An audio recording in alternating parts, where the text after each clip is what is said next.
45 वर्षाहून अधिक वर्ष त्यांनी आम्हाला बरोबरीनंच साथ दिली.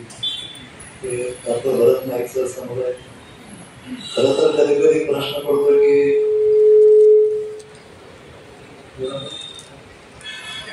ते आमच्याबरोबर असण्यापेक्षा आम्ही त्यांच्याबरोबर होतो असंच जास्त योग्य करेल.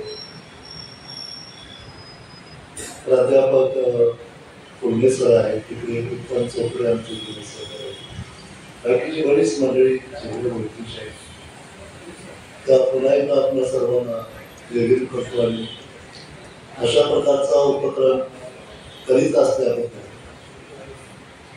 महावीर माने सर त्यांच्या सर्व सहकार्यांना मी धन्यवाद देतो, त्यांचं अभिनंदन करतो आणि त्यांच्या पुढील वाटचालीला शुभेच्छा देतो. एक गोष्ट सुरुवातीलाच मला सांगायला आनंद वाटेल. मला बीड गेवराई लोणारा असे कुटुंब आहोत. त्यातल्या एका सभेमध्ये मात्र फक्त एक 17-80 तरुण होते. बाकी सगळ्या ठिकाणी असे 50-60च्या पुढचीच. इथेही तशीच अवस्था दिसते. पण अलीकडे मी या मताला आलेलो आहे. इथून पुढे खरी चळवळ म्हाताऱ्या माणसानेच करावी. काय झालं साहेब? त्याचं कारण असं की आपलं काय राहिलेच नाही का.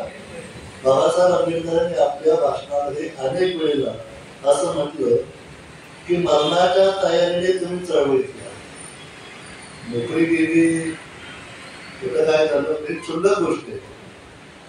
म्हणजे तुमचा प्राण पणाला लावून तुम्ही चळवळीमध्ये या. असं जर असेल तर तरुणांनी जरा पाठीमागं राहावं. कारण त्यांचं लग्न व्हायचं, नोकरी व्हायची. आणि म्हातारा माणसाला आम्ही नेलो तर काय फारसं नुकसान नाही का. रात्र लवकर गेला म्हणते, अजून दिवस राहायला नाही. हे मी विरोधावादी बोलत नाही. हे मी माझ्या व्यक्तिगत अनुभव सांगतो. पूर्णे सर आहेत, नाईक सर आहेत, आमचे इतर आहेत, सर सुद्धा आहेत साक्षीला. मी नोकरीत होतो तेव्हा मी 25% वेळ देतो. सेवानिवृत्त झाल्यावर 50% वेळ द्यायला आणि अपघात झाल्यावर 100%. हे माझं वैयक्तिक आहे का उदाहरणच आहे. त्यामुळे आता मी म्हातारा झालो, आता काय करू याच्याऐवजी आता म्हातारा झालो हीच वेळ आहे काहीतरी करण्याची. आणि म्हणून मरणाच्या तयारीने जर कुठला वर्ग चळवळीमध्ये पडायला उत्सुक असेल किंवा योग्य असेल तर तो सेवानिवृत्तीचाच आहे. तर मी तुम्हाला मरणाच्या तयारीने चळवळी देण्यासाठी विनंती करतो, आवाहन करतो. त्याचं दुसरे कारण आंबेडकर सरांनी प्रदीर्घ अशी की आढावा घेतला, आनंद आहे. पण आपलं जे सगळं काम आहे ना साहेब ते चळवळीला पुढं द्या. इंधन आहे, गरजेचं आहे. चळवळी त्याच्यापेक्षा जरा एक पाऊल पुढे आला. पुन्हा आमच्या नाईक सरांच्या मिळतात आम्ही जेव्हा भाषा संघटना प्राध्यापकांची काढली तेव्हा आमच्या सुरुवातीच्या काळामध्ये किंवा 150-200 असे प्राध्यापक रस्त्यावरती उतरून मोठ्या काळाची शाळा. ते भाषा संघटनेत होते. बदलीचा प्रश्न आहे, प्रमोशनचा प्रश्न आहे, कुठली जर बिलं लवकर पास होत नाही असे प्रश्न. त्याच्या चळवळीत किती आले? 10 सुद्धा म्हणजे 1% सुद्धा. म्हणजे 100 असतील तर 10 यायला पाहिजे, 150 असतील तर 15 यायला पाहिजे. तेवढे नाही आले. 10 कसे तरी करतात. याचं कारण मगाशी नावेल सरांचं याचं कारण असं की एका सुरक्षित कक्षामध्ये माणूस गेला की त्यातून बाहेर पडायला त्याला नकोच. हे मी का सांगतोय सुरुवातीला की ज्यांचा आदर्श वारसा आपल्याला आहे बुद्धापासून बाबासाहेबांच्या यांनी सगळं आयुष्य पणाला लावलं होतं ना. ते पार्ट टाइम चळवळीत नव्हते किंवा तासिका अलीकडे तासिका परत होता. शिक्षण खात्याच्या सगळ्यात वाईटातली वाईट गोष्ट म्हणजे खरं तर गवंड्याच्या हाताखाली जो भिगारी असतो ना त्या भिगाऱ्याच्या हाताखाली काम करणं म्हणजे तासिकाचा होता. पण याचा भाग याचा राग त्या क्षेत्रातल्या लोकांना पण येणं झालाय. बाकीचं सोडून द्या. इतकी अवस्था वाईट आहे असो, तर अशा अवस्थेमध्ये हे करणं गरजेचं आहे मला असं वाटतं. आणखीन एक माननीय पूर्वीचा मुद्दा सांगतो आणि माझ्या मांडणीला सुरुवात करतो.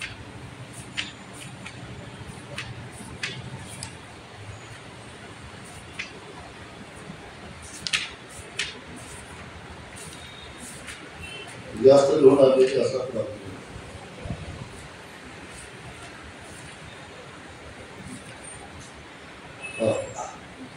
एक आपण ज्या वातावरणामध्ये आता राहतो, मी चळवळीचं बोलतो. चळवळीचं कसं असतं, चळवळीला असा खंड नसतो. अगर तुम्ही अरविंद आंबेडकर साहेबांचं नाव देखील अरविंद म्हणायचे की चळवळीतला कार्यकर्ता कधी रिटायर होत नाही. मी म्हटलं मान्य, पण 20-20 वर्षाची रजा कसा काय पाडू शकतो? म्हणजे आता पहा, आमच्या वयाची किंवा आमच्या वेळेला थोडे 60-65 वर्षाच्या लोकांना भेटलं की ते म्हणतात आम्ही होतो ना चळवळीत होतो, यावतो. मध्ये गॅप किती, तर 20-30 वर्षाचा गॅप. मग कार्यकर्त्याला एवढी रजा मिळते का असा प्रश्न. आणि मग आज आपण चळवळीबद्दल बोलू भावा.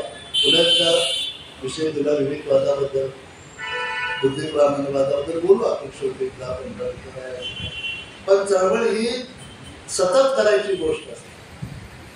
म्हणजे चळवळ ही सिनेमासारखी नसते.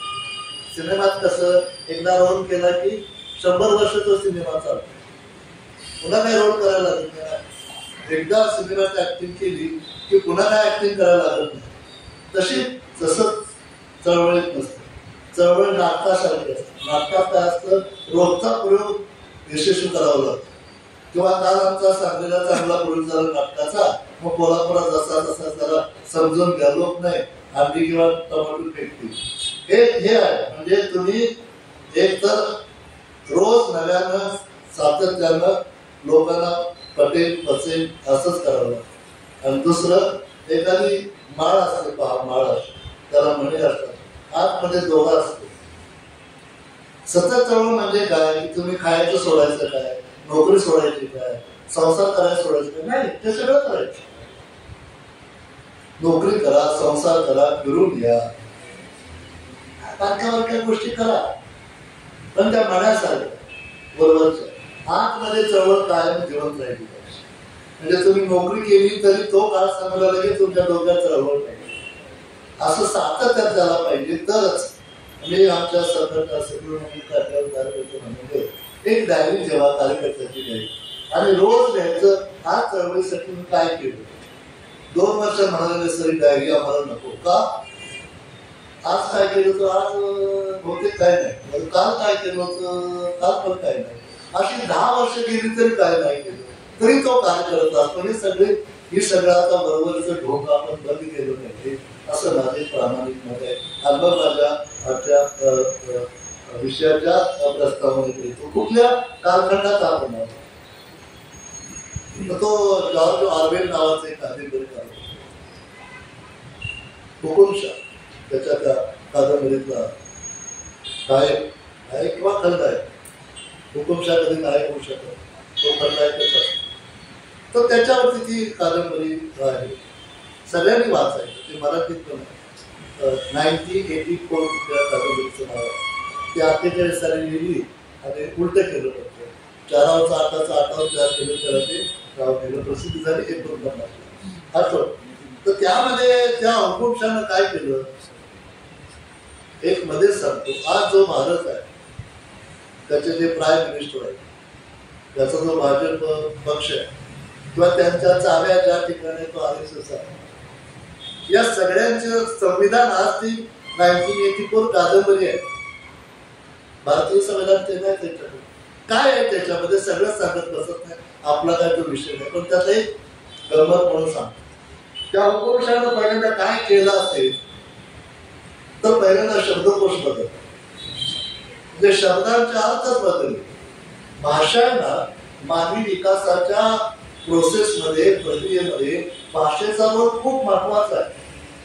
मी म्हटलं जैन म्हणजे भाषेतून आलेले एक क्रांतिकारक असे, ज्याला आपण काय म्हणून प्रतीक आहे, ते घेऊन अनेकांना जिजाऊ म्हणायला लागले, शिवराय म्हणायला लागले किंवा जैन ज्योती म्हणायला लागले. आणखी म्हणजे भाषा ही तशी निरोपधर्मी संवादाचं साधन नाहीये.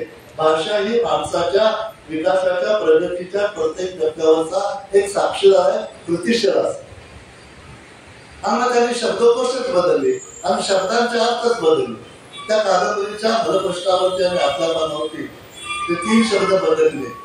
एक वॉर इज पीस, म्हणजे युद्ध म्हणजे शांतता. दुसरं विधान आहे फ्रीडम इज स्लेव्हरी. आणि तिसरं विधान आहे इग्नोरन्स इज अ स्ट्रेंथ. म्हणजे ज्याला कोणाला शांती हवी असेल, शांतता हवी असेल, त्यांनी सतत युद्ध केलं पाहिजे. हा शब्दकोश बदलून अर्थ दिला. ज्याला स्वातंत्र्य पाहिजे त्यानं गुलामीत राहिलं पाहिजे. याचा अर्थ काय?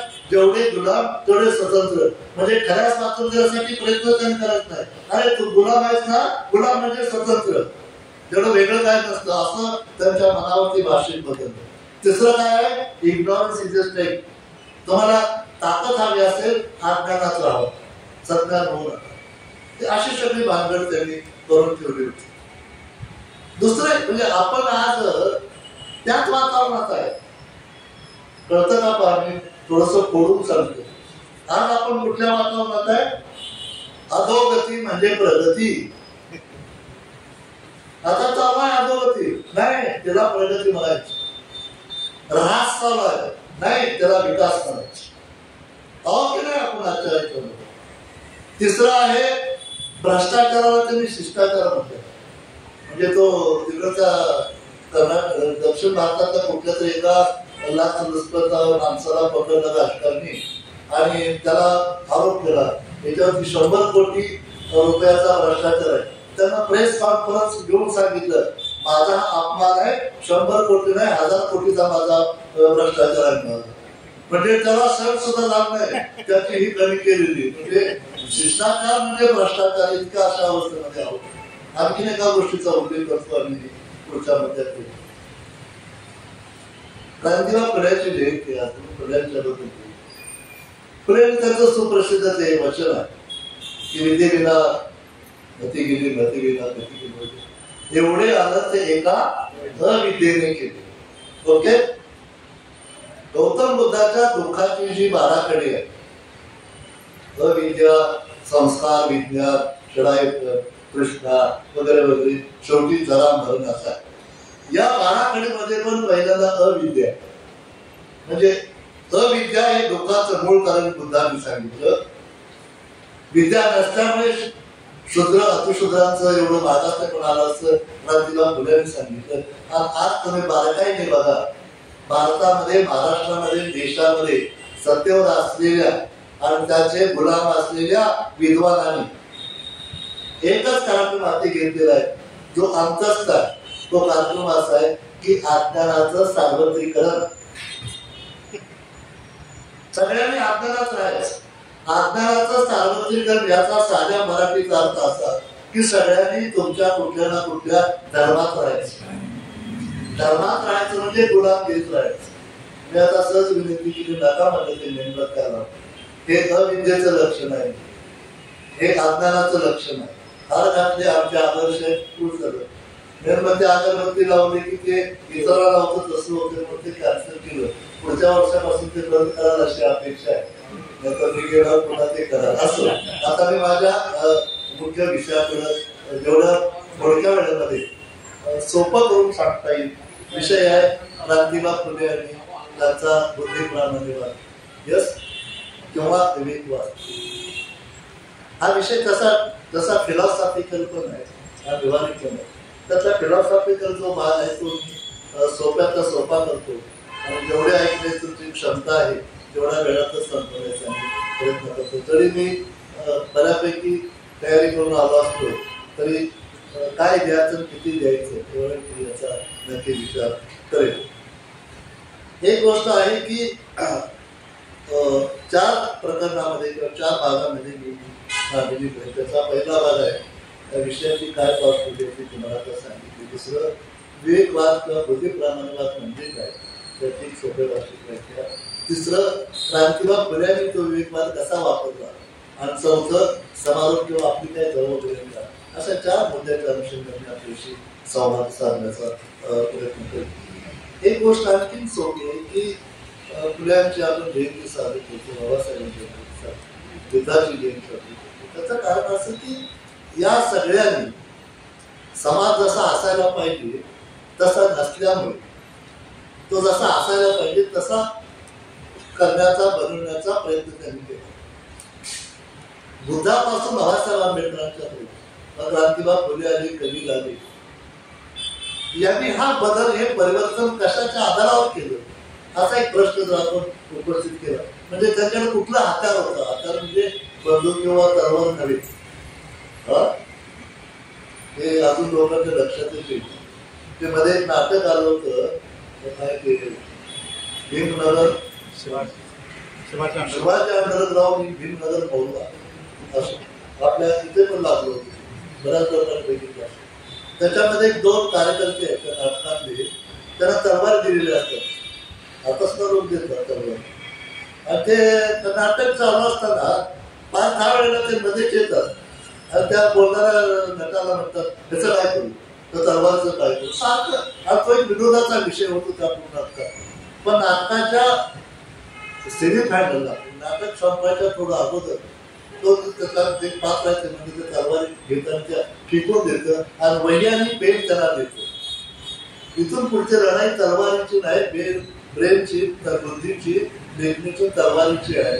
हे अजून लोकांच्या लक्षात येते नाही. तर तलवारीमध्येच आहे. तलवार ज्या काळात गाजवली छत्रपती शिवाजी महाराजांनी, तो काळ वेगळा होता, त्यावेळेला तलवार वापरायला पाहिजे.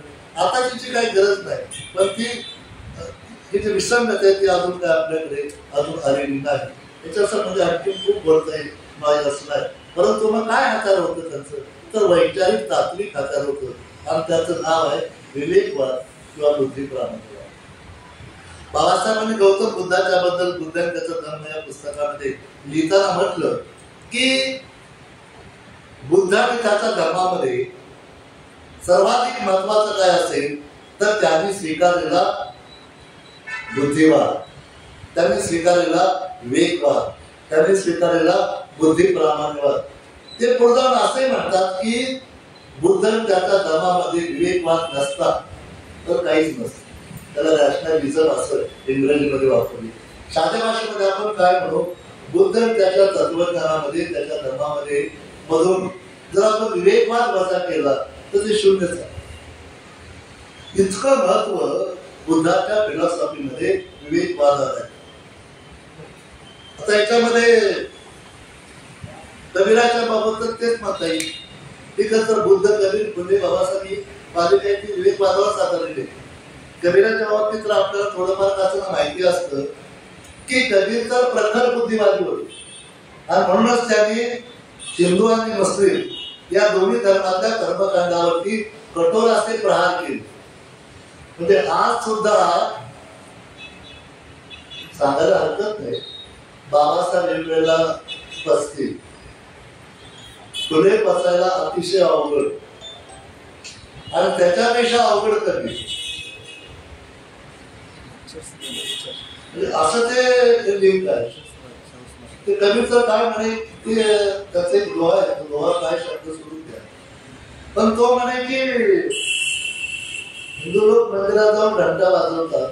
कबीर म्हणतो तुमचा देव काय झोपलाय काय, त्याला जागा करायला. खरं तर झोपलाय तुम्ही आणि जागा करताय देवाला, ही विसंगतीच आहे. मुसलमानांना म्हणतो तुम्ही आजाद देता, आता तर ते स्पीकरवरून देतात, 4 घरं असली तरी स्पीकर लावतात. ते त्यांची धार्मिक स्पर्धा चालू आहे. हे याला काय म्हणतात माहितीये का, चिखलाने चिखल घेऊन काढणे, म्हणजे या दोघांचे जे चालू आहे. आम्ही रस्त्यात आरती करतो, आम्ही रस्त्यात नमाज पडतो, हे चिखलाने चिखल घेऊन काढण्यासारखं आहे. कोण सांगायचं याला? फक्त आंबेडकरवादी, फुलेवादीच लोक सांगू शकतात. ते एकमेकाला सांगू शकत नाही, ते ऐकणार पण नाही. म्हणून आपली जबाबदारी आपल्याला स्वच्छ करणं नाही, दुसऱ्याचं पण करायचं आहे. आता पण आम्ही रस्ते लोटले, आता खरं लुटूया, लुटूया म्हणजे लुटूया, लुटूया म्हणजे लुटूया नाही असो. तर कबीर असं तर ते आणखी म्हणाले की आणखी त्यांचा दोहा फार प्रसिद्ध आहे. तर तुम्ही मला दगडाच्या देवाला पुजता तर मी डोंगराला पुजतो म्हणाला. पुढचं वाक्य त्याच्यापेक्षा त्या दळून देते त्या जात्याला मुजा किंवा तुम्हाला पोटात अन्न घालायचं काम करते करते. दडाला काय पुसतंय तेव्हा कबीर पचवणं खुले पचणं फार अवघड आहे.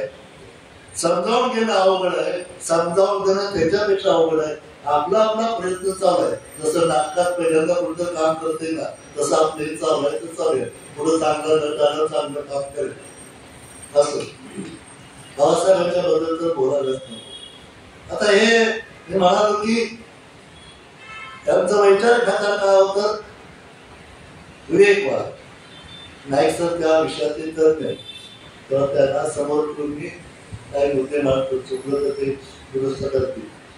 तर तिकडे काय झालं की हा विवेकवाद किंवा रॅशनलिझम आपल्याकडे काय झाले आता जे अभ्यासक आहेत विद्यापीठाचे किंवा महाविद्यालयाचे त्यांना सरळ लोक शिकवतात की ही संकल्पना पाश्चात्यातून आली. पाश्चात्यामध्ये सुद्धा कुठून आली ग्रीक मधून आली. ग्रीक मधून युरोपमधून आपल्याला असं ते सांगतात. सांगू दे पण त्यांना एवढंच म्हणतो की ज्यावेळेस संकल्पना ग्रीक मधून युरोप मधून आपल्याकडे आल्या फ्रान्स मधून असतो तेवढ्या सगळ्या संकल्पना त्यांचा आशय भारतामध्ये होता.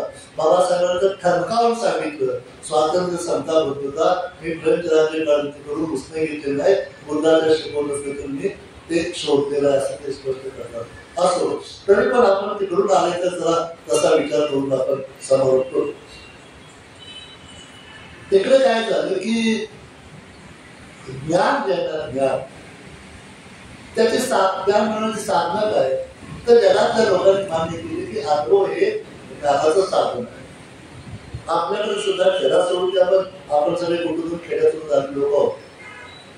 विज्ञान युगाच्या अगोदर विज्ञानाचा शोध लागण्याच्या अगोदर सुद्धा शेतकरी शेतामध्ये बी पेरत होता. कधी पेरत होता त्याला काय विज्ञान माहित होतं नाही. तो आकाशाकडे बघायचा आणि त्याला कळायचं की पाऊस किती दिवसाने पडणार आहे किंवा इतक्या दिवसाच्या पाऊस त्याला कळायचं की या दिवसात पाऊस पडतो का त्याचा अनुभव गेल्या शेकडो वर्षाचा अनुभव या दिवसात पाऊस पडतो तर या वेळेला पेरणी करायची ठरलेलं आहे.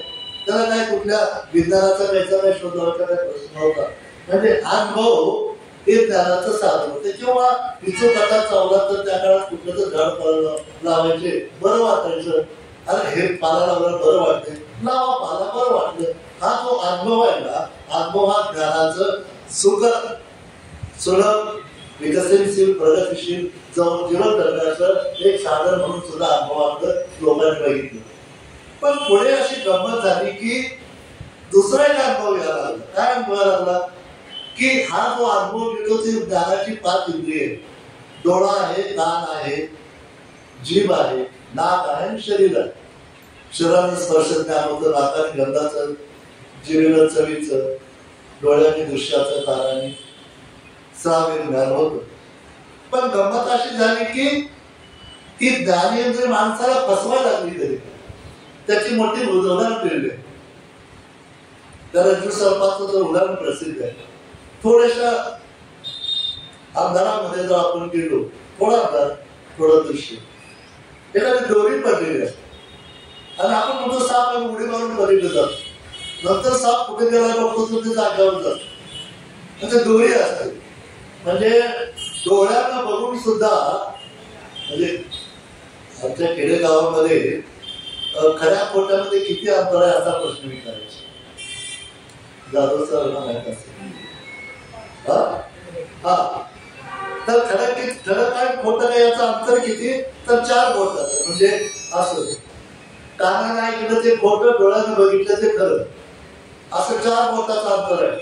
पण ते पण खोटं ठरतं. तुमच्यापैकी अनेकाने त्या अजय देवगणचा तब्बूचा दृश्यम पिक्चर बघितला असेल. दृश्यम तर त्या दृश्यम पिक्चर मध्ये तेच दाखवले की तुम्ही डोळ्याने बघता ते सुद्धा तसं नसतं. असो मुद्दा आपला असा आहे की जी ज्ञानेंद्रिय आहे ती तुम्हाला धोका देतात आणि मग तिकडे जातो एक बुद्धी प्रामाण्यवादाचा जनक मानला जातो. अनेक लोक आहेत त्याच्या अधिक महत्व दिलं जातं. ते रेने देकात नावाचा तत्ववेत्याला त्याला असं अनुभवावरती विसरून राहिलं ज्ञानाच्या वतीत काय म्हणतात की पटेना. तो म्हणाला की याच्या पलीकडे काहीतरी असलं पाहिजे की जेणेकरून संशयातीत ज्ञान कुठलाही संशय नाही असं ज्ञान असं. आणि मग त्याच्या लक्षात आलं की प्रत्येक वेळेला माणूस संशय घेतो, पण जो संशय घेतो त्याच्यामध्ये संशय घेता येत नाही आणि तो बेसिक मान त्याला त्याने एक महावाक्य म्हणतात, आय थिंक देअर आय असं ते वाक्य आहे, मी विचार करतो म्हणून हे आहे. म्हणजे स्वतःविषयी कुठली शंका माणसाला घेता येत नाही.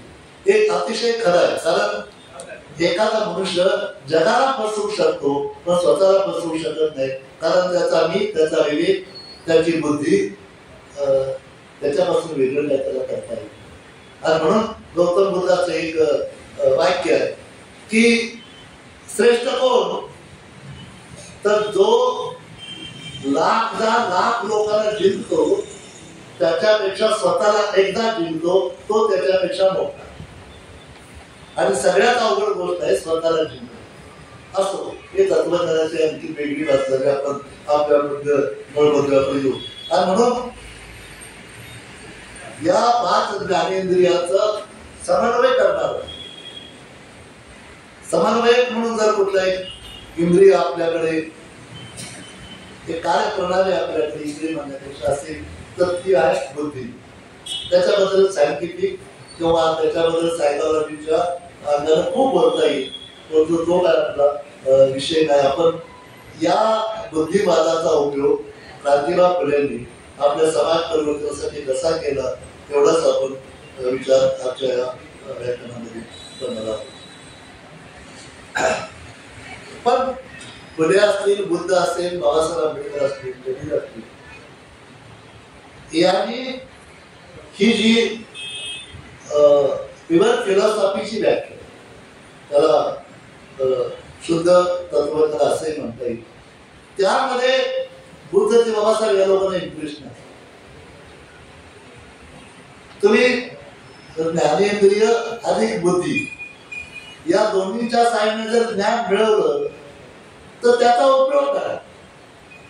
म्हणजे त्याच्या भाषेतच बोलायचं म्हटलं तर तुम्ही मिळवलेलं ज्ञान जर समाज हितासाठी वापरता येत नसेल तर ते ज्ञानच नाही. त्यांनी केलेली ज्ञानाची व्याख्या बाबासाहेब आंबेडकर, म्हणजे ज्ञान कशाला म्हणायचं की जे समाज हिताला उपयुक्त पडतं ते ज्ञान, आणि जे समाज उपयोगाला पडत नाही ते ज्ञानच नव्हे, असं निगेटिव्ह सुद्धा त्यांनी व्याख्या केलेली आहे असं मला वाटतं.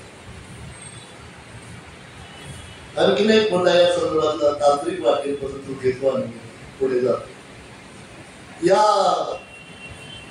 बुद्धिवादाची किंवा बुद्धिप्रामाण्यवादाची वेगळी पदाची काय लक्षणं आहेत ती 2 सांगतो आणि आपण पुढच्या खेळत जाऊ. त्याच्या बऱ्याच बारीक सारीक तपशील आहेत.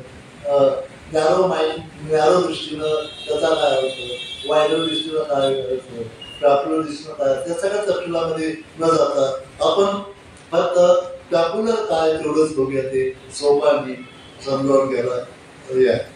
धार्मिक श्रद्धेला तर्कशुद्ध पाया नसल्यामुळे धार्मिक श्रद्धा, पूर्वग्रह, सवयी किंवा अतार्किक मानलेल्या सगळ्या गोष्टी नाकारणे हे विवेकवादाचं काम आहे. आता आपण कुठं आलो, श्रद्धेपर्यंत आलो. आमचा अनेकदा असं म्हणणं आहे की सगळ्या श्रद्धा या अंधश्रद्धाच असतात. त्याच्याबद्दल खूप बोलता येईल, परंतु मग श्रद्धा आणि अंधश्रद्धा वेगळ्या आणि डोळं श्रद्धा वेगळ्या, हा जो भेद केलाय ना तो कुणी केलाय माहिती आहे का? भित्र्या बुद्धिवाद्यांनी केलाय. ज्यांना उभं राहता येत आहे लढाईमध्ये अशा लोकांनी नाही ती त्यांची अंधश्रद्धा आहे आणि ही आमची डोळं श्रद्धा आहे असा भेद करता येत नाही. एका वाक्यात सांगतो की श्रद्धेला पूर्व अनुभवाची गरज नसते. म्हणजे पूर्वानुभव तुमचा काही नसला तरी विश्वास ठेवायला लावतात, त्याला म्हणायचं श्रद्धा. आणि अशा श्रद्धा या सगळ्यात अंधश्रद्धाच असतात. आणि म्हणून कोणतीही कुणावरती कसलीही श्रद्धा ही ना रॅशनलिझमला मान्य ना सेक्युलरिझमला सुद्धा मान्य. आणि म्हणून हे काम आहे. म्हणजे कसं कधी कधी काय असतं की एखाद्या संकल्पनेची व्याख्या करताना ती संकल्पना कार्य काय करते तीच तिची व्याख्या पण असते. म्हणजे वर्णनात्मक व्याख्या वेगळी आणि कार्यात्मक व्याख्या वेगळी. विवेकवादाचा कार्यात्मक व्याख्येचा विषय जेव्हा येतो तेव्हा मी विवेकवादी याचा अर्थ काय की सगळ्या धार्मिक श्रद्धा मी नाकारवी. हा तुम्ही धार्मिक श्रद्धा नाकारत नसाल तर तुम्ही विवेकवादी नाही असा त्याचा साधा अर्थ होतो. आता क्रांतिबा फुल्यांनी हे महान होते ते कशा अर्थाने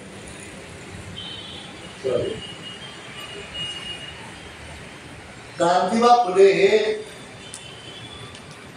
बुद्धिप्रामाण्यवादी होते, विवेकवादी होते, म्हणून ते महान होते.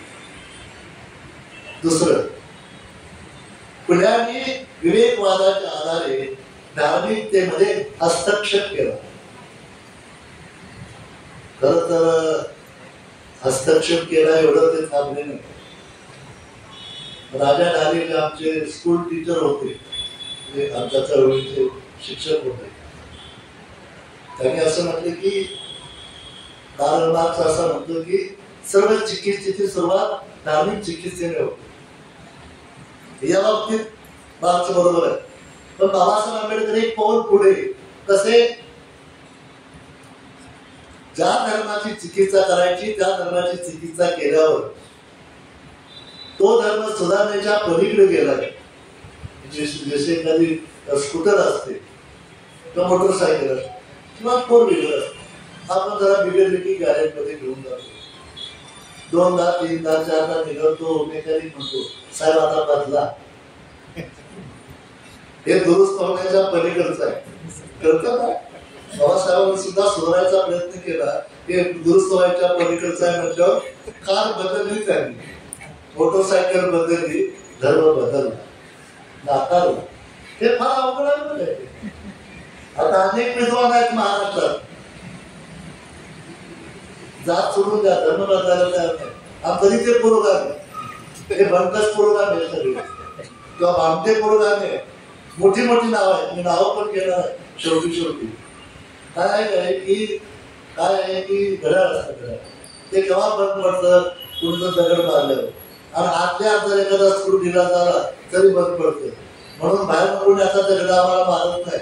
आपले स्क्रू ढिले झाले, थोडे टाईट करायची गरज आहे असं मला वाटतं. त्यासाठी स्वतः पहिल्यांदा टाईट व्हायला पाहिजे, तर तुम्ही दुसरा टाईट करू शकता. असं ते असो. आपण कुठं होतो, धार्मिक व्यवस्थेत हस्तक्षेप केला, तिथं फळे थांबले नाही. जाधव सर तुमच्यासाठी महत्वाचे मुद्दाम सांगतो. फुल्यांनी हिंदू धर्म नाकारला. बोलतो की काय नाव त्याचं, धनंजय कीरांनी फुल्यांचं चरित्र लिहिलं. आणि त्यात सारखं एक वाक्य लिहिले, काय, फुल्यांनी मात्र धर्मांतर केलं नाही. अरे सत्यशोधक समाज निर्मितीसाठी त्यांनी सार्वजनिक सत्य धर्माची स्थापना केली. सार्वजनिक सत्य धर्म स्थापन केल्यावर 2 धर्माचा एक माणूस असा असेल, याचा त्याच असला पाहिजे. मग हिंदू धर्माचा त्यांनी त्याग केला असता, आलंच ना त्याचा अर्थ का नाही? पाण्याच्या बाहेर आल्यावर तुम्ही पाण्यात राहिला का नाही? पाण्याच्या बाहेर आला. पण फुल्यांनी धर्मांतर केलं म्हटल्यावर फुल्यांच्या अन्यायाने वाटतं आपल्याला धर्मांतर केलं पाहिजे. पण ते झाडच त्यांच्यात नसल्यामुळे मग धनंजय कीरासारखे लोक हाताळत राहायचे. फुल्यांनी मात्र धर्मांतर केलं. त्या अण्णाभाऊ साठेंचं पण असंच जायचं, त्यांनी पण धर्मांतर केलं. पण अण्णाभाऊ साठे दुसरं काय म्हणलं ते तर कर ना. तू तुझ्या जातीत राहून जर तुझा उद्धार होणार असेल तर बाबासाहेबांना काय म्हणजे इतकं जागतिक पातळीचा विद्वान मनुष्य सिंबल ऑफ नॉलेज म्हणतात. त्याने एक धर्म नाकारला, दुसरा धर्म स्वीकारला, तो उगीचच काय. म्हणजे लोकांनी सुद्धा तुम्हाला पचत नसेल तर सोडून द्या. आम्ही नाही म्हणा, आम्ही फुले आंबेडकरांच्या आम्ही नाही म्हणा, कोणी फासावर देत नाही. पण आहे म्हणताय, खोटं वाटतंय, हे मात्र चालू देऊ नका इथून पुढे. असो. आणि तिसरा मुद्दा असा आहे की फुल्यांनी सर्वसामान्य लोकांना धार्मिक गुलामगिरीतून मुक्त केलं. सगळ्यात स्वीकृत गुलामी कुठली असेल ना तर ती धार्मिक. स्वीकृत याचा अर्थ काय की स्वतःहून लाभ देणे जर गुलामगिरी कुठली असेल तर धार्मिक. म्हणून विनोदाने अनेकदा म्हणतो की एखादा जेव्हा सांगतो मी अमुक धर्माचा आहे, याचं मराठीत भाषांतर मी या धर्माचा गुलाम आहे, असं त्याचा अर्थ होतो. असो. मुद्दा आपला असा की क्रांतिबा फुल्यांचं महत्व काय. आणि मग फुल्यांनी सुद्धा धर्म चिकित्सा करीत तो सुधारत नाही म्हटल्यानंतर त्यांनी सुद्धा धर्मांतर केलं. बाबासाहेबांच्या इतक्या स्पष्ट शब्दामध्ये त्याचा उल्लेख झाला नसला तरी त्यांनी जुना धर्म टाकून दिला, हे 100% खरं आहे.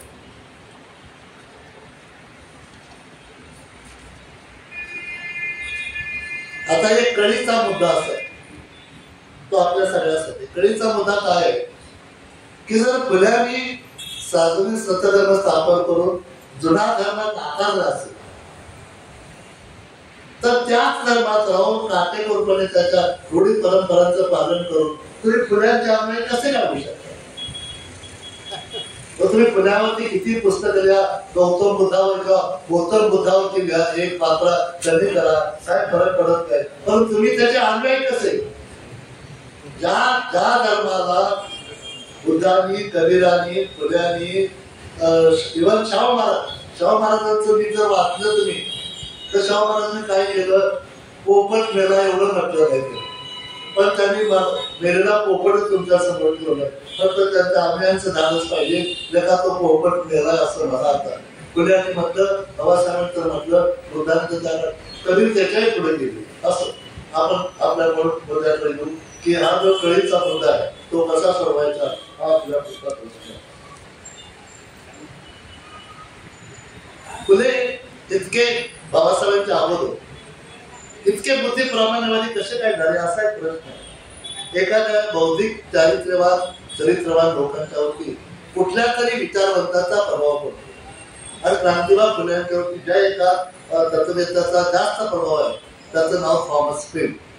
आणि त्याची 2 पुस्तकं तुम्ही सत्य मला परवा एक सापडलं. राईट्स ऑफ मॅन हे त्याचं गाजलेलं पुस्तक आहे, पण त्याच्यापेक्षा फुल्यांच्यावरती अधिक प्रभाव पडलाय तो दुसऱ्या एका पुस्तकाचं. त्याचं नाव आहे एज ऑफ रिझन. रिझन म्हणजे विवेकवाद, म्हणजे विवेकवादाचं युग असं म्हणतो. त्या पुस्तकाचा त्यांचा खूप प्रभाव पडला असं मला वाटतं. आता राहिलेल्या वेळातली एक 10-15 मिनिटे जास्तीत जास्त मी फुल्यांनी या वेगवादाचा वापर कुठे कुठे कसा कसा केला त्याचा फक्त उल्लेख करून मी समारोपात होत आहे. समारोप 2 मिनिटाचा. फुल्यांचं एक नाटक आहे तृतीय रत्न नावाचं. खरं तर आपल्याकडे खोटा इतिहास लिहिणाऱ्यांची संख्या जास्त आहे. आता खरा इतिहास लिहायला लागले तर तो खरा लिहिता लिहिता पुन्हा तिकडे यायला लागला. म्हणजे कसं की बऱ्याचशे म्हटलं ना चिकलाने चिकन 2 काढणे, तसं पण तिकडं काय थोडंसं व्हायला लागलेलं आहे. त्याची चर्चा आपण पुढे करू. आता मी फक्त सांगितलं की क्रांतिबा फुल्यांचं तृतीय रत्न जे आहे ना, खरं तर मराठीतलं पहिलं नाटक, पण मराठीतले नाटकात पहिले म्हणून तिसऱ्याचीच नाव. कारण इतिहास लिहिणारी माणसं ना सगळी, मग त्यांच्या सोयीचा कोण असेल तो लिहिणार. पण आता संशोधन झाले, आपल्याकडचे विद्वान लोक झाले, त्यांनी संशोधन करून सिद्ध केलेलं आहे की फुल्यांचं तृतीय रत्न हे मराठीतलं पहिलं नाटक असल्यामुळे फुले हे मराठीतले आद्य नाटककार करतात. काय आहे त्या नाटकाबद्दल सगळं नाटक सांगत नाही. एक छोटा प्रसंग सांगतो की फुल्यांनी कसं त्यावेळेच्या धार्मिक रूढी परंपरांचं विशेषतः भक्त आणि परमेश्वर मानलं तर त्यांच्या मनाचा जो दलाल आहे तो सगळ्या धर्मात आहे. बौद्ध धर्मात पण आता यायला लागलाय, सगळीकडेच आहे. हिंदूमध्ये आहे, मुस्लिममध्ये आहे, ख्रिश्चनमध्ये आहे. दलाल सगळीकडेच आहे. जमीन व्यवहारामध्ये येत आणि या भक्तीच्या परंपरेच्या व्यवहारामध्ये पण आहे. तर त्याच्यावरती त्यांनी टोक केलेलं आहे. एक प्रसंग असा आहे की शेतकऱ्याची पत्नी आहे घरामध्ये. शेतकरी कामावर गेलेला आहे आणि ती बाई एकटीच घरामध्ये आहे आणि ती गरोदर आहे. आणि तेवढ्यात तो येतो जोशी पुरोहित. बरं काय तुम्ही नावं द्यायची द्या. काय आता काय झाले, जाती आणि धर्म एवढं संवेदनशील झाले ते लगेच म्हणतात आमच्या भावना दुखावल्या, त्याच्यावरती केस करावं गेली. जातीचं नाव घेतलं तरी आता अवघड आहे. पण फुले म्हणतात त्यामुळे माहिती आहे 20 रुपये मी काय म्हणत नाही, फुले म्हणतात. त्यामुळे नाटक करायचं फुले नका असं आम्ही म्हणतो. त्याचा अर्थ मला असं नव्हे आणि सगळ्या तयारीची उतरलं ही मला इथं सांगितलं पाहिजे. तर ती बाई गरोदर असते तेवढ्यात तो जोशी पुढील येतो आणि मग बरं खूप वाईट परिस्थिती येणार. ह्या समाजाच्या लोकांना फार पुढचं कळत, जवळचं कळत नाही. म्हणजे पुढच्या दारात याला कोण भिक्षा देणार आहे की नाही याला माहिती नाही, पण फार पुढचं कळतं. तो त्या ताईला म्हणतो फार वाईट अवस्था. तर ती म्हणते मला काय घातपात होणार आहे का, मला वाईट परिस्थिती येणार आहे का वगैरे. आता ती सगळी फुलेंची पात्र असल्यामुळे ती लटक्या खोटच म्हणते, मला काय राग होणार आहे, मला काय वाईट होणार आहे वगैरे वगैरे अशी बोलते तू म्हणतो की नाही तुला काय नाही, पण तुझ्या होणाऱ्या पोराची काय अवस्था होईल काय सांगता येत नाही. ग्रहदशा फार वाईट आहे. आता माणसं त्याच्यावर जाऊन पाय ठेवायला लागली तरी सुद्धा तो ग्रहदशा अजून आहेच लोकांना. असो तर माझ्या मुलाचं म्हणतो की तुझ्या मुलाचा शेवट तर होणारच, पण तो किती वाईट पद्धतीनं होईल हे मला काही सांगता येत नाही. लोकांना घाबरण्याचं भाषाशास्त्र नाही मला सांगता येईल ना, खूप वाईट आहे. अहो सांगा नाही खूप वाईट आहे मला इतकं, म्हणजे लोकांना घाबरवून सोडायचं. मग तरी ते म्हणजे सांगा मला काय होईल, त्याला लय वाईट आहे. मग तोच यात काय उपाय आहे ना, मग ते उपाय तुम्हाला सगळ्यांना माहिती आहे. दक्षिण आहे, अमुक आहे, कमक आहे, सगळं त्याच्यामध्ये आहे. आणि मग त्याच वेळेला फुल्याने निर्माण केलेले एक पात्र आहे विदूषक. विदूषक मध्ये जो म्हणतं की मृत्यू पंथाला लागलेल्या किंवा मरण पाहू शकणाऱ्या माणसाला जर जिवंत करण्याचं, जिवंत ठेवण्याचं कसं जर या जोशा भटावरकडे आहे तर ब्रिटिश गव्हर्नमेंटनी सगळे दवाखाने बंद करावे आणि हे काम सगळं या जोशाला द्या असं ते मध्येच पात्र म्हणते. असो आज सुद्धा आपण त्यावेळेचा जोशी जे करतो त्याचे वारसदार करतायत, पण फुल्याने सांगितलेलं आपण मात्र अजूनही करत नाही. आता दवाखाने वाढल्यामुळे दवाखान्यात जातो, पण मधल्या सुट्टी दिवशी आणखी कुठे गोवाबाबाकडे पण जातो. अशा पद्धतीने आपण फुलाचं देखील अपमान करतो नाही असं नाही. त्याच्या पुढे आणखीन एक संदर्भ आहे.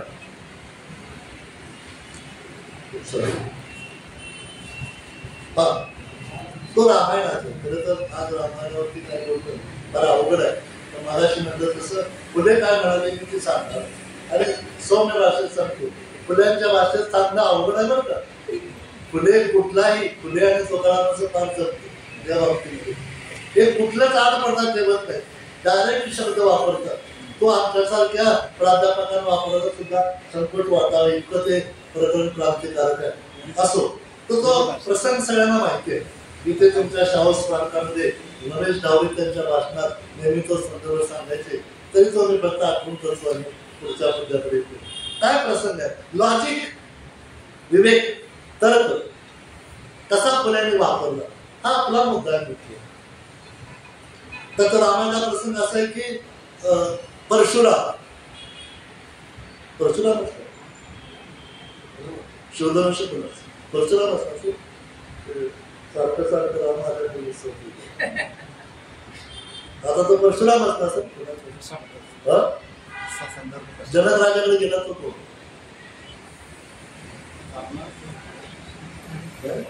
परशुराम काय पाहिजे हे काम लवकर सांगत नव्हतं परशुराम. तर परशुरामाने म्हणे 21 वेळेला पृथ्वी क्षत्रिय केली. आता त्या परशुरामाचे सर्वाधिक पुजारी हे क्षत्रिय आहे. आताच्या क्षत्रियांना म्हणजे साध्या शब्दात मराठ्याला परशुरामानं 21 वेळा पृथ्वी निक्षत्रिय केल्याचा एवढा अभिमान आहे. आता ते त्यांचे पूजा करतात. अशा वातावरणामध्ये आपण सध्या आहोत. कोणाला राग आला तर पुढे मला तर हे परशुराम जनक राजास भेटा गेलं. त्याचं जे धनुष्य होतं त्याला शिवधनुष्य म्हणतात, ते बाहेरच्या कोपऱ्यात ठेवलं आणि आज महाराज गेले महाराजांना भेटायला जनक राजाला. जनक राजा कोण? सीतेच्या वडिलांचं नाव काय? आपल्याला आम्हाला तोंड पाठ असते नाही असो. तर ते जनक राजाला भेटायला महाराज जातात आणि बाहेरून बघतात तर ती सीता इंडुरी त्याचा शब्द वापरायचा चिमुरडी पोरगी तो धनुष्य घेऊन घोडा करून फिरत होते. क्रांतिबा फुले म्हणतात जी सीता नाही पोरगी ती एवढं मोठं शिवधनुष्य घोडा घेऊन फिरत होती, ते शिवधनुष्य उचलताना रावण छाती घेऊन पडला आणि तो गुदमरला त्याचा जीव. मग प्रश्न ते विचारतात की असं शिवधनुष्य जे घोडा करून फिरणारी सीता, ते शिवधनुष्य रावणाला उचललं नाही, छातीत घेऊन पडला. त्या रावणाने त्या सीतेला कोकणासाठी उतरून कसं काय घेऊन गेला? पण त्या काळात त्याची ताकद, ते विद्वान लोक आहेत ना त्यातून याचा की या क्लिप बघा, त्यांनी त्यालाही उत्तर शोधून काढले. त्या उत्तरात मी जात नाही, तुमचा गोंधळ होईल. त्याच्याकडे सगळ्या प्रश्नाची उत्तर आहे, कारण ते सर्वव्यापी आहे. आणि काही सर माहिती असते लॉजिक मध्ये एक तर्कदोष आहे, त्याला काय म्हणतात, अतिव्याप्त पदाचा दोष. म्हणजे जे सर्वत्र असतं ना ते नसतं. ईश्वर सगळीकडे नाही, जे सगळीकडे म्हणतात ते नाही. आणि म्हणून हे त्यांचं कसं आमचं सगळीकडे आहे, दगडात आहे, कानात आहे, नदीत आहे, अंकात आहे, म्हणजे ते नाही असं त्याचं अर्थ असो. आणि मग हा प्रश्न विचारल्यानंतर त्याचं उत्तर सुद्धा आधीकडच्या लोकांनी केलेलं आहे. परंतु आता मुद्दा असा आहे पुन्हा की आता रामाच्या विरोधात उभं राहायचं म्हटलं, आता काय स्त्रीवादी काही अभ्यास रावणाला शिवाय देत सीतेच्या बाजूने उभा राहिलो. त्यांना आम्ही नम्रपणे म्हटले की गौतम बुद्धांच्या क्रांतीला शह देण्यासाठी प्रतिक्रांतीच्या लोकांनी रामायण महाभारत लिहिलं. म्हणजे रामायणातलं कुठलंही पात्र, महाभारतातलं कुठलंही पात्र फुले परंपरेमध्ये, बुद्ध परंपरेमध्ये तुमच्या बाजूला असू शकत नाही. पण आता एक फॅड आलंय, सीता आहे. आमच्या ताराबाईंनी सीता लिहिली आणि रामाच्या विरोधात, म्हणजे काँग्रेस शरद पवारांनी पण तो प्रयोग केला. रामाच्या विरुद्ध सीता, पांडवाच्या विरुद्ध द्रौपदी. आम्ही त्याला जाहीरपणे म्हटलं, द्रौपदी सकट महाभारत तुला आणि सीते सकट रामायण तुला. आम्हाला बाबासाहेबांनी 56 नंतर आम्हाला उभे केले ते आता सगळं नाकारण्यासाठी. आणि म्हणून आमच्यातले लोक पुन्हा पाण्यात पडायला लागले. रामाला विरोध करायचं, रावणाला पुढे आणायचं, सीतेला पुढे यायचं.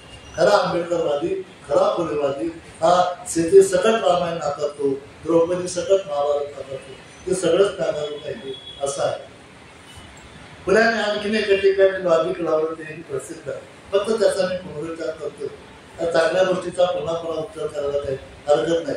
ते वाईट गोष्टीचा हजारदा उच्चार करतात आणि तेच खरं आहे. मग आपलं खरं 2-3दा तर सांगू.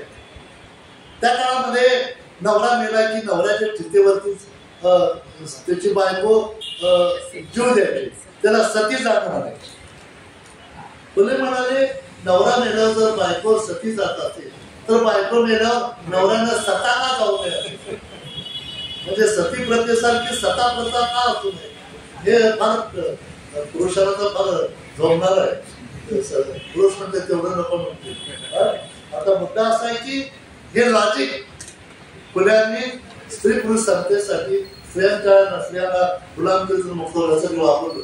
म्हणून मी मागाशी म्हटलं की नॉलेज, तर्क, रॅशनलिझम इव्हन नको, तो उपयुक्त असला पाहिजे आणि समाजाला लागू करता आला पाहिजे. किंबहुना तत्वज्ञानाचा, ज्ञानाचा योग्य पद्धतीने जो कोणी उपयोग करतो तोच खरं मानव असतो, जसे की फुले. आता आणखीन एक मुद्दा आहे, तो मुद्दा सांगावा करतो, पण एका वाक्यात सांगतो. आपल्याकडे निरुपद्रवी वाचावे अशा अनेक स्टेटमेंट असतात. स्टेटमेंट म्हणजे उदाहरणार्थ काय की एखादा माणूस विशेषतः कलावंत वगैरे मोठा झाला की त्याच्याविषयी लोक लगेच लिहितात की कलावंत जन्माला यावं वगैरे. हे कधी म्हणतात, तो मोठा झाल्यावर 10व्या-5व्या वर्षी नाही म्हणत, त्या कलावंत मोठं असो. आणि मग फुले त्याचा उपयोग कसा करतात की ते म्हणतात की एखादं पोरगं शिकलं ना, याच्या दैवाचं शिक्षण. महावीर माने महासंचालक झाले, त्याच्या नशिबातच होतं ते. त्याने काय प्रयत्न केला त्याला काय किंमत, किंवा काय प्रयत्नही करून जर काय कोणी शाळा शिकलं नाही ना, त्याच्या नशिबातच शाळा शिकायची नाही. म्हणजे दैववादी, नशिबावरती हवाला खेळणारी ही वरवर पाहता निरोपरी वाटत असली तरी मानवी प्रयत्नाला परिणामात ढकलणारी, मानवी प्रयत्नाला वजा करणारी, अनुले करणारी अशी विधान आहे. त्याचाही समाचार क्रांतिबा फुलेंनी केलेला आहे. आणखीन एक स्टेटमेंट आहे ते वाचतो की पशु पक्षी वगैरे प्राण्यात जर जातीभेद नाही तर मानवी प्राण्याचा जातीभेद कुठून असणार, अशा पद्धतीचं फुलेंनी जाती व्यवस्थेवरती प्रारंभ केलेलं आहे. धंदा आणि धर्म याचा त्यांनी खूप बारकाईनं फरक केला.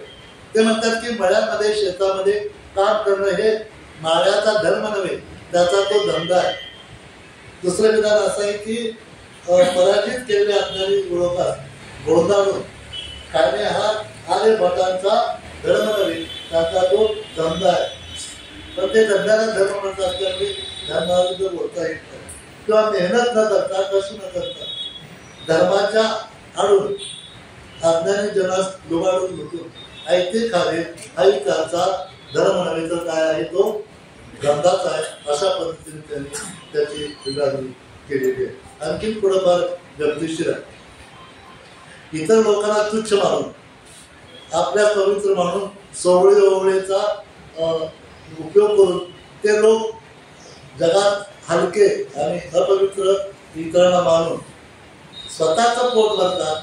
ते त्यांचं जाती कसब म्हणजे धंदा, हा त्यांचा आपण त्यांना धंदाच म्हटलेला आहे असं मला वाटतं.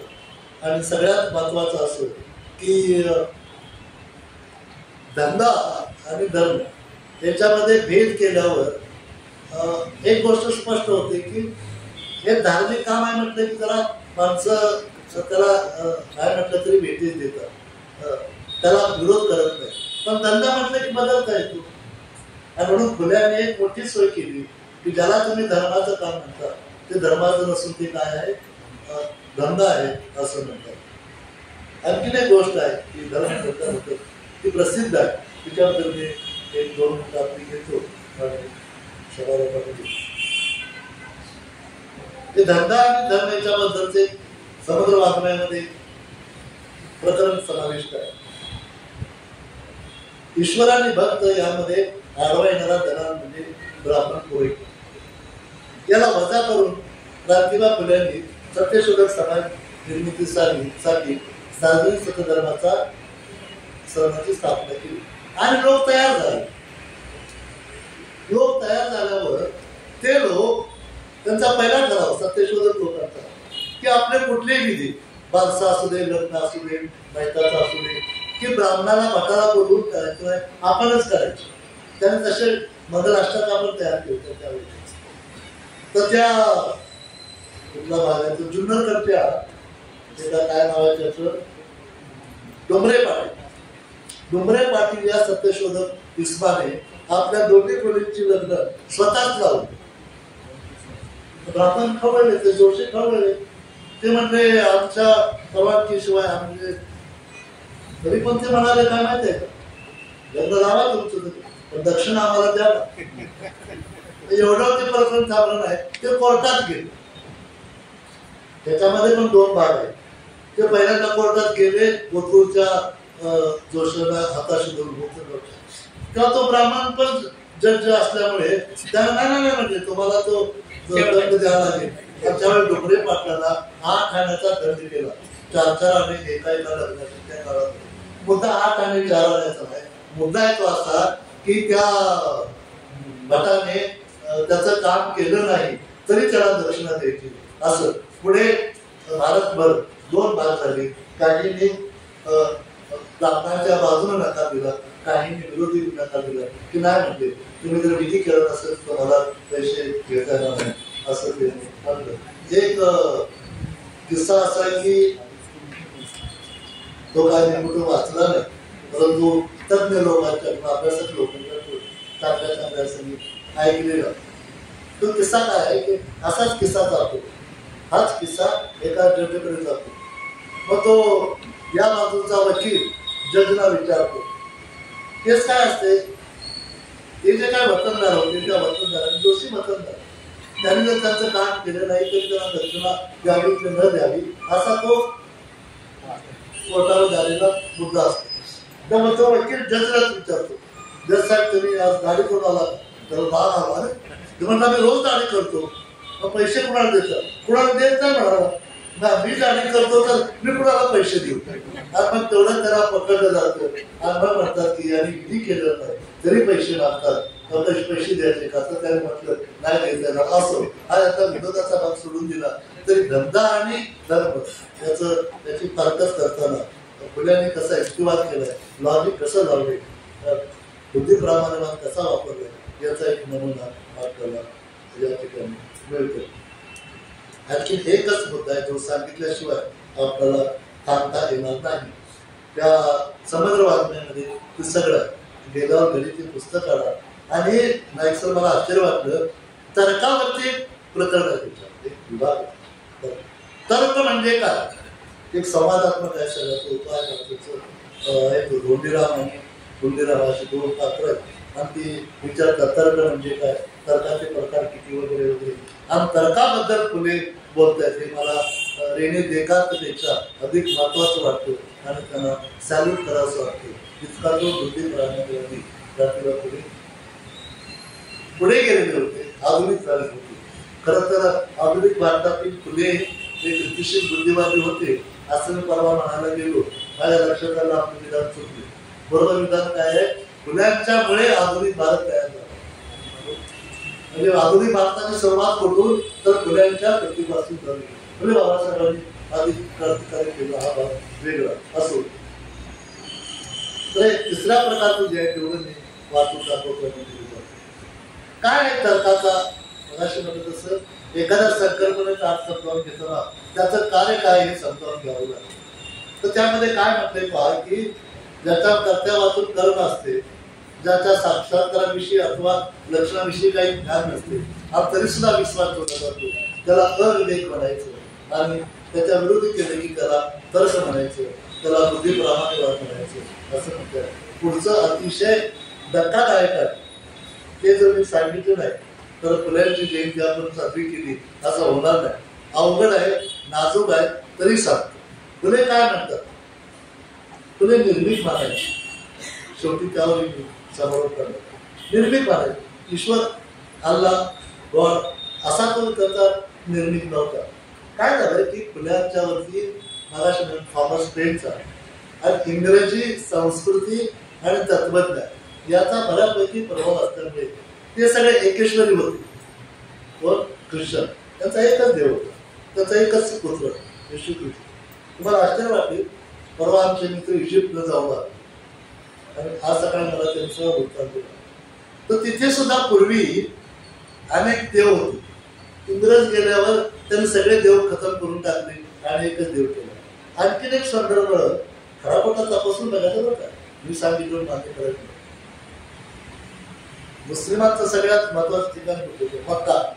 मक्केमध्ये जो मोठा दगड आहे त्या दगडाच्या अवताली भोवताली अनेक देवाच्या मूर्त्या होत्या. त्या पण त्यांनी फोडून टाकल्या. एकच देव सुद्धा मूर्ती सुद्धा नाही, तर ते मूर्ती पूजा मात्र तयार.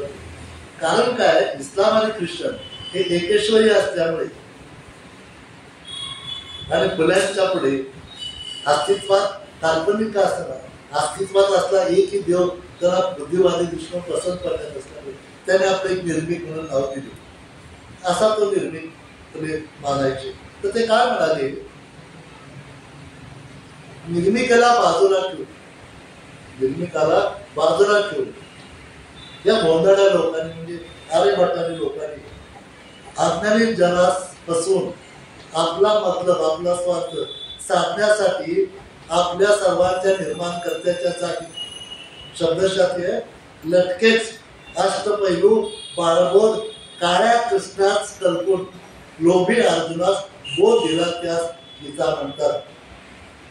पटेल का कोणाला आता? पटेल पण पचेल का कोणाला? म्हणजे फुलांच्या आम्ही तर पटेल का, बाकीचे सोडून द्या. फुल्यांचे सगळे आम्ही बऱ्यापैकी आता रामभक्त झाले. पण फुले म्हणून मगाशी म्हटलं बाबासाहेब आंबेडकर हे तिकडे समजावून घेणं देणं सोपं आहे. फुले जरा अवघड, कबीर सगळ्यात अवघड. त्या पुढच्या वेळेला कबीर मलाच बरोबर असं बघत नाही, पण कबीर एकदा पुढे येऊ दे. आपण प्रत्येक वेळेला बुद्ध कबीर फुले बाबासाहेब म्हणतो आणि कबीरांना आपण कधीच घेत नाही. कबीरावरती सुद्धा आपल्याला व्याख्यान ठेवावं लागते. त्याला गीता म्हणतात. बाबासाहेब आंबेडकरांच्या एकच माणूस निघाला त्याला गीता जाळली. राजा झाले त्याचं नाव वरती. बाबासाहेबांनी मनुस्मृती जाळली, गीता जाळली. आता काय शिल्लक आहे बघा, जाळा म्हणणार नाही. परंतु ते वाचून त्याचा अभ्यास करून त्यात काय माहीत आहे ते लोकांपुढे राहणार. जाळा म्हणजे म्हणते एवढंच ते वाचा, गीतेच्या पुढचा काही ते वाचा, समजावून घ्या, लोकांना समजावून घ्या, प्रबोधन करा. त्याच्या पुढचं महत्वाचं आहे. पुढे काही काळाने धूर्त देशस्थ आळंदीकर ज्ञानोबाने ऐकते का? साधारण जाती म्हणून धूर्त देशस्थ आळंदीकर ज्ञानोबाने तो गीतेतील बोध उचलून त्यावर ज्ञानेश्वरी नावाचा ग्रंथ केला. ज्ञानेश्वरी काय आहे? गीतेचं भाषांतर. गीता काय आहे? चातुर व्यवस्थेचं समर्थन. पण आम्ही मराठीचे प्राध्यापक होतो, कंपल्सरी ज्ञानेश्वरी शिकायला लागली आणि शिकवावं लागली. आता माझ्यासारखा जरा पुस्तकात दिलेल्या अर्थापेक्षा वेगळा अर्थ सांगायचा, पण सगळेच कसे असे असल्यामुळे ते ज्ञानेश्वरी किती ग्रेट आहे ते काय माहित आहे का? तसं बसले हे सिलेबस तयार व्हायचं मराठीचं. ते सिलेबस मंडळ एक असायचे. यांच्यासारखे अधिकारी पण यायचे, कारण त्यांची मान्यता असायला पाहिजे. मराठीचे अभ्यासक आणि शिक्षण अधिकारी असे बसलेले असायचे. सुरू करा. हे मराठी सुरुवात ज्ञानेश्वरीपासून. पोरांचं काय वाटोळ व्हायचे होऊ दे, त्यांची नाही कुणीकडे जायचं तिकडे जाऊ दे मोदी, पण ज्ञानेश्वरी पाहिजे. ओबीसी मधला एक बसलेले असतात, ते प्रत्येक ज्ञानेश्वरीचं नाव घेत आहे. तुकाराम पाहिजे, नामदेव पाहिजे, शिल्पी, सोनार असे पाहिजे. तेवढ्या प्रकारची महिला बसलेली असायची. तुम्ही सगळं तुम्ही ते पुरुषांच घेताय. मुक्ताबाईचा आपण पाहिजे, मग त्याच्याकडे अस्पृश्य बसलेला असतात. जसं का सोपा भाषेमध्ये ते पूर्ण करत नाही होतं. तुम्हाला आश्चर्य वाटणार, खरंच सांगतो, बीएला मी मराठी घेतलं नाही त्याचं कारण हे. पुढे एमएला घेतलं पण बीएला घेतलं त्याचं कारण हे कोण शिकत बसणार म्हटलं. कळला फार कळत नव्हतं असं नाही, पण थोडं कळत होतं आणि चांगलं कळत होतं. त्यामुळे असो, मुद्दा कसा आहे का, त्याच्या फुल्याने आणखी पुढे असं म्हटलंय, ज्ञानेश्वरी नावाचा ग्रंथ केला. तो सर्व अक्षरशः वाचून पाहिल्यावर धूर्त आर्य धर्माचे त्यांचा शब्द आहे, 5 पेने आंधळे भारूड सर्व लोकांच्या ध्यानात सहज येईल याबद्दल शंका नाही. आणि त्या पुस्तकामध्ये त्यांनी अध्याय 11 आणि 12 याची चिकित्सा केलेली आहे आणि यामधला धूर्तपणा उघड केलाय. ज्यांना पटत नसेल त्यांनी घरी जाऊन ज्ञानेश्वरी मधला आणि 11-12 अध्यायाचा मराठी भाषांतर वाचलं तरी पुरेसं आहे असं मला वाटतं. निर्मिकाबद्दल मी बोलतो म्हणालो, ते बोलतो आणि थांबतो. ऍक्च्युली जो निवडा नाही तर वेळ आपल्याला कळतं की ते कसं लागू करतात. निर्मिकांची मगाशी म्हटलं की एकेश्वरीचा प्रभाव असल्याने त्यांनी निर्मिक मानला. प्रखर बुद्धिवादी लोक फुल्यांच्या विचारावर, फुल्यांच्या तत्वज्ञानावर हा आक्षेप घेतात की असे बुद्धिप्रमाणेवादी फुले निर्मिक कसा काय म्हणतात. मगाशी मी जाता म्हणून आता ते रिपीट करतो. फुल्यांचा निर्मिक हा ईश्वर, अल्लाह, गॉड असा नाही. त्याचं कारण फुल्यांच्या काळातून आजपर्यंत सुद्धा 100-150 वर्ष निर्मिकाच्या नावाने एकही मंदिर उभे नाही. नंबर 2, फुल्यांच्या वादनदारी सत्यशोधक होते. त्यांनी कुणीही निर्मिकाच्या नावाने ना उपवास केला, ना नवस केला, ना निर्मिकाला काय मागणं लागलं किंवा निर्मिक बदला तुमच्या पुढे काय उभं राहतं असंही नाही. म्हणजे तो तसा अजूनही अमृतच आहे. आणि म्हणून या अर्थानं मला असं वाटतं की फुल्यांनी जो निर्मिक मानला तो त्यांच्या बुद्धिवादाच्या आत येत नाही, कारण त्यांचा निर्मिक हा ईश्वर, अल्लाह, गॉड याच्यापेक्षा वेगळा आहे. आणखीन एक संदर्भ आणि कसा होता सांगतो तेही सांगतो. थॉमस पेन यांचा प्रभाव फुल्यांचा होतो. थॉमस पेनचाच एक संदर्भ राजा डारेंनी हा मुद्दा थोडसाना दिलेला, ज्याचं त्याला दिलं पाहिजे. तेव्हा थॉमस पेन हा मृत्यूशयी पडला, म्हणजे आता थोड्या वेळात मरणार. अशा वेळेला त्यांना त्या डॉक्टरने प्रश्न विचारला. ते बुद्धिवादी म्हणून प्रसिद्ध होते त्या काळात. तर त्याने विचारलं की तुम्ही येशू ख्रिस्त हे परमेश्वराचा पुत्र आहे हे मान्य करता का, असा प्रश्न. तर त्यांनी उत्तर दिलं, I have no wish to believe on that subject. मला त्याच्यावरती विश्वास ठेवणं शक्य नाही. म्हणजे मृत्यूच्या कसं होतं कधी कधी माणूस 2-3 वेळेला भीतो, आजारी पडल्यावर भीतो, आता काय होईल, मग देवाकडचा धर्माकडचा करतो आणि मृत्यूच्या घरात माणूस फार हवा होतो.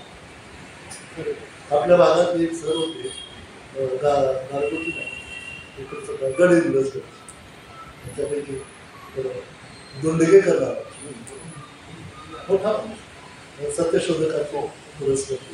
त्यांचे शिष्य नीती पाटील एक असे आम्हाला शरीर आहे. त्यांना कॅन्सर झाला. लोक म्हणजे जाऊ नाही की देवाला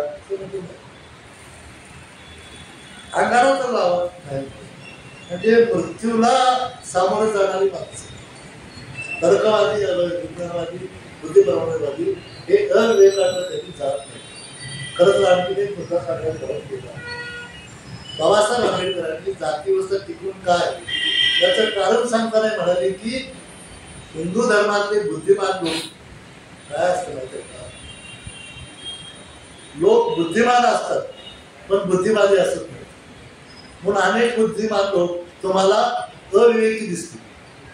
म्हणून बाबासाहेबांनी अनिर्वचनिक काळामध्ये प्रश्न उपस्थित केला की हिंदू धर्मातले बुद्धिमान लोक हे बुद्धिवादी नसल्यामुळे विवेकाच्या आधारे ते प्रश्न विचारत नाही. म्हणजे साधा प्रश्न आहे की जो जो बुद्धिवादी आहे त्याला जाती व्यवस्था मान्य आहे का, असा जर प्रश्न विचारला तर कुठल्याही बुद्धिवाद्याला तो मान्य होणार नाही. मग मान्य काय ते बुद्धिवादी नाही. साधं उत्तर आहे असं त्यांनी म्हटलं असो. आणि म्हणून पुण्याचा निर्मित हा ईश्वर अल्लाह गॉड सारखा नाही. आणि म्हणून त्यांनी मृत्यूच्या दारात सुद्धा असताना सुद्धा म्हटलं की मला त्याच्यावरती विश्वास ठेवणं शक्यच नाही असो. आता शेवटचा मुद्दा आपल्याकडे एवढाच आहे की ही संस्था आहे, सेवानिवृत्त झालेलं असताना काम करतात तेव्हा आपण जे काय करतो त्याने शत्रू पक्षाचा वैचारिक किल्ला तात्विक किल्ला जरा जरा ढासळावा.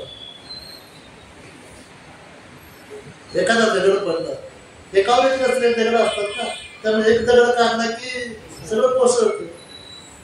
तसं काहीतरी प्रयत्न करायला हरकत नाही. आम्ही सुरुवातीला म्हटलं तसं आता तुमची काय अपेक्षा राहिली मला माहीत नाही, परंतु म्हणून म्हटलं की निर्भयपणे, कारण पुण्याच्या सगळ्याच्या चळवळीत काम करणं निर्भय असल्याशिवाय शक्य नाही. तेवढी एक छोटीशी अपेक्षा व्यक्त करतो की इथून पुढे चळवळीला पुढं काम करता करता ते चळवळीला सुद्धा तुम्ही हातभार लावावा. आणि उद्याचा काळ अतिशय वाईट आहे, अतिशय वाईट म्हणजे अतिशय वाईट. त्या माझ्या सुरुवातीला अरविंदचं उदाहरण दिलं तो इतका क्रूर हुकुमशाह होता, त्याच्यापेक्षा वाईट अवस्था कदाचित पुढच्या वेळेला जरी मी व्याख्यान द्यायला आलो तर मला पोलीस स्टेशनला जाऊन अगोदर काल द्यायला लागली. त्यांचा सही शिक्का झाल्यावर मग मला तो निवडत नाही अशी अवस्था उद्या येईल. त्याच्या अगोदर तशी अवस्था येऊ नये यापर्यंत आपल्याकडे जेवढी ताकद असेल. मी परवाही बोललो की पुण्याच्या बाबासाहेबांच्या चळवळीमुळे त्यांच्या कार्यामुळे आपण जर तयार करणार असू तर आपण हे पेरायचे बी आहोत. कुठलाही चांगला शेतकरी उपाशी भरतो पण पेरायचे बी कधी खात नाही. आपण सगळे पेरायचे बी आहोत, खाऊन घालवू नका, ते पेरा. धान्याचा नैसर्गिक नेम काय, तुम्ही एक दाणा पेरला की 100 दाणे एका एका कणसाला येतात. त्यामुळे तुमच्या एका आयुष्याच्या संपण्यामुळे किती आयुष्य किती कार्यकर्ते निर्माण झाले याच्यावरती तुमचं जगणं त्याचं मूल्यवान होऊ शकतं. त्या दृष्टीने आपण प्रयत्न करावे एवढीच नम्र विनंती करून थांबतो. सगळ्यांना धन्यवाद. सरांची समाजाप्रतीची तळमळ लक्षात येते. सरांच्या व्याख्यानावरून एक सत्य घटना एक छोटीशी गोष्ट सांगायची वाटते.